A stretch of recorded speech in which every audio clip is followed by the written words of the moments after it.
Unless you're an absolute novice at all things mixed martial arts, then the name Khamzat Chimaev should ring a few bells. From his humble beginnings in Chechnya, Russia, to taking the world of mixed martial arts by storm. In today's video, we're taking a look at the Chechen Beast and his claim to fame in MMA. Humble beginnings. Khamzat Chimaev, aka Boris, has quickly become a household name in MMA, inspiring fans from all over the world with his incredible story. To really appreciate his journey, we have to take a few steps back to where it all began for the Wolf. Born to a Muslim family in the Chechen Republic of Russia, Khamzat Chimaev seemed to be drawn to contact sports. And by the age of 5, he started training in grappling and wrestling.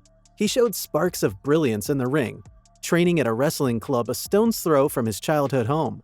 Khamzat had a rough childhood growing up, and he has always been vocal about the hurdles he had to overcome to get where he is today.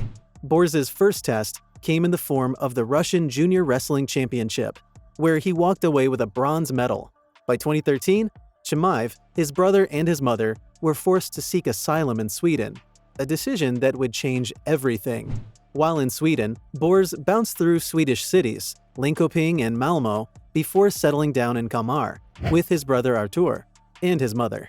Being forced to leave your home is all it takes to derail most people, but Boris stuck to his guts. After settling down in Kalmar, it didn't take long before Khamzat Chimaev decided to have a go at freestyle wrestling. He wrestled in multiple clubs, including BK Athen in Stockholm, Sweden. Chimaev went on to dominate the 2016 and 2017 Swedish Freestyle National Championship, a feat he accomplished at 86 kilograms. Looking back at the Swedish Freestyle National Championship tournament, Khamzat was an unparalleled wrestler, with an overall record of 12 wins and 0 losses. Boris also liked to dabble in other contact sports, and he competed in judo tournaments for fun. It's important to note that Chimaev was an immigrant in a foreign country, so he didn't have the luxury to live a laid-back life. He worked his ass off at a poultry factory, and he also did some security work. Birth of an MMA star.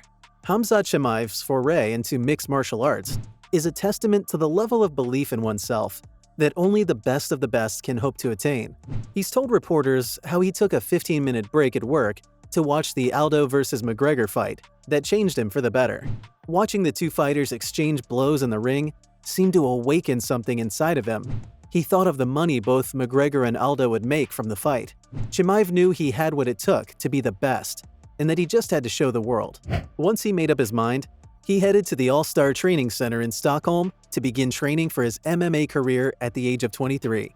At the All-Star Training Center, he met and trained alongside Alexander Gustafsson and Ilir Latifi. Khamzat Chimaev quickly got to work, learning all he could in as little time as possible for his amateur debut. His first amateur fight was against Khaled Lalam, who would go on to win the IMMAF World Championship. Chimaev dispatched Lalam comfortably via submission in the second round. The next two fights in his amateur career confirmed what most people already knew, and he ended his amateur run with a 3-0 record. After blowing past his amateur fights with a spotless record, Boris set his sights on bigger fish and turned pro on May 26, 2018. It was time for the big leagues, and Boris knew it was going to be an uphill battle if he was ever going to reach the highs he had dreamt of. It didn't take long for those around him to spot just how good Chimaev was in the ring. One of his main trainers at All-Star, Alexander Gustafsson, told a Swedish reporter that Boris was one of the best fighters he had ever trained. MMA and UFC. Guard Olve Sagan was Chimaev's first real test in the big leagues. Just like a kid on the first day of high school, tensions ran high at the International Ring Fight Arena 14. All top fighters know how unnerving your first professional fight can be in front of a crowd. Some fighters get so anxious it hinders them from performing 100%. But Boris wasn't one of those guys. He won the fight via TKO in the second round, and so the reign of the Chechen Wolf began. Just 3 months after his first fight, Khamzat Chimaev would face Ole Magnor at Fight Club Rush 3. The fight would be settled late in the first round via submission.